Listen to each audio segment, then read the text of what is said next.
Welcome to the entertainment industry, the Hollywood machine, the Hollywood industry, the Hollywood entertainment industry. It's all the same thing. Hollywood is about programming and nothing else.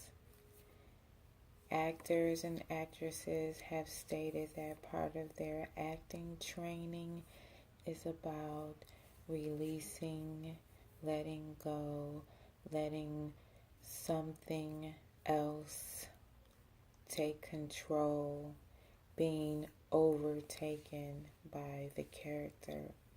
Basically, letting down all your guards and being open to suggestion. Some might call it method acting.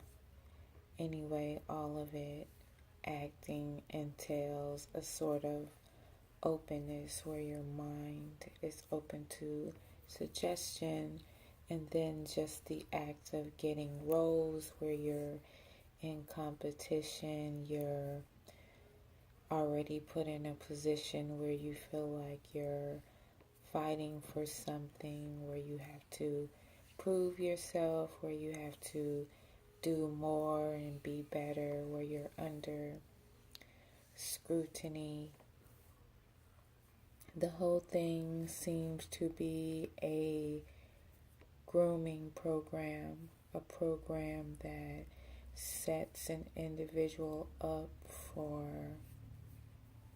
being controlled, a program that sets an individual up for an industry that has no and maintains no boundaries and encourages people to continuously cross boundaries, to push boundaries both ways in order to be a great actor or actress. And on the business side of Hollywood, managers, agents, producers, photographers, directors are routinely pushing boundaries and encouraging others to push boundaries. They're pushing boundaries, not taking no for an answer. I read an article on the internet about a musician who stated that whatever time you become famous is basically when you stop maturing. So this person stated that they became famous at 17, and that's basically mentally where you stop developing per se. This person stated that they never had a real job because of becoming famous at the age of 17, straight out of high school, only had written one check, never had paid any bills, and basically traveled the world before the age of 21, having no concept of real life and decision making, or having to do things for themselves. So think about Hollywood on a grander scale. It's like a lot of these people who come into the industry and end up taking advantage of their power and hurting others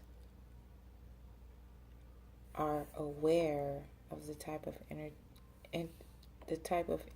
industry that they're coming into, which allows this type of culture of no boundaries, this type of culture of unaccountability, this type of culture of sweeping things under the rug, this type of culture of looking the other way, this type of culture of accepting things that would normally be wrong in general society as the norm because it's supposedly behind closed doors.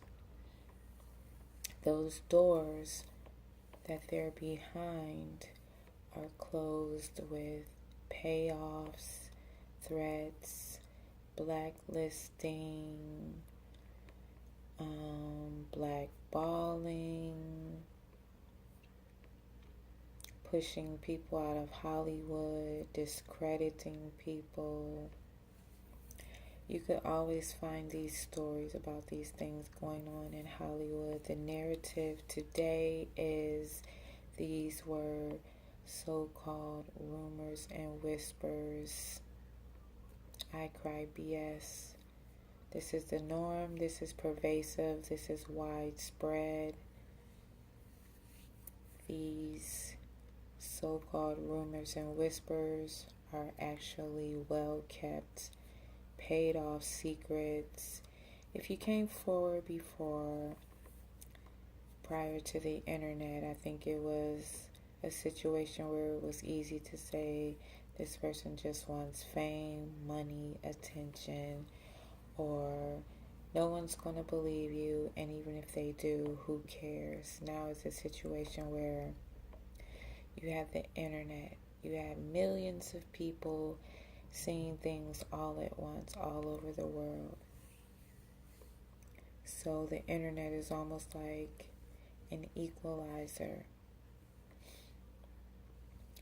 The internet also never forgets things. On the internet, you can research that a lot of these same issues with sexual assault, sexual abuse, sexual harassment, child abuse, child molestation, and just the sexual exploitation and abuse of children, teens, and young adults has been going on in the Hollywood and the widespread entertainment industry, going back to black and white films, silent films, 1920s, 1930s, as long as Hollywood and filmmaking and the entertainment industry has been around, most likely even going back to vaudeville,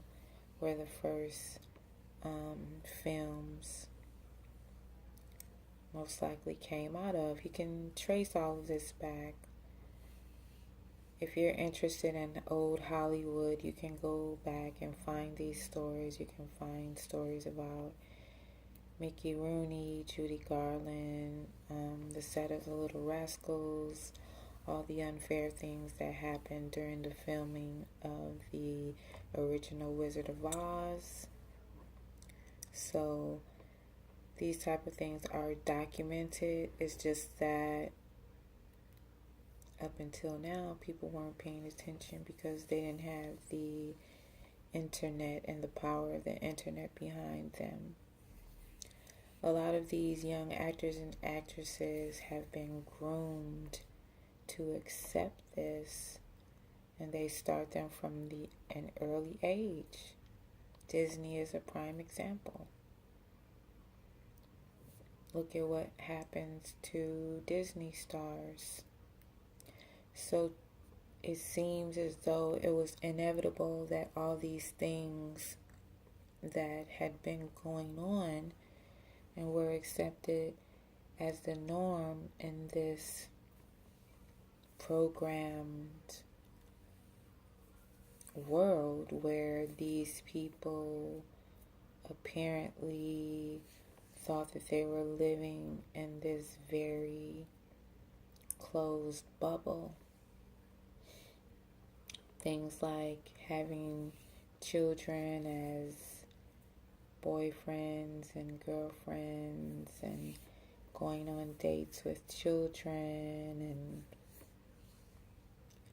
the type of clothing that people under a certain age of consent are wearing in these TV shows, movies, and productions, commercials, the things that they're getting away with in the name of its entertainment. So now you have to go back and look at all of these things that have been going on right in front of the public's eyes. So it has all been a orchestrated thing. It's all been an orchestrated thing. It's all been a program type of thing, but in any type of programming, any type of thing like this, you always have some leaks. You always have some cracks. You always have some things that aren't going to go along with the program. Hollywood is programmed to take advantage of young people. They eat people up and spit people out, and that's not just a saying, that's exactly what they do. And now it's like the world, through the internet and through the fact that so much information can get out immediately, seeing what has always been, not something that's, just happened or something that's an isolated incident. This is Hollywood. This is what we have been watching, buying, and subscribing into. This is Hollywood. Face it.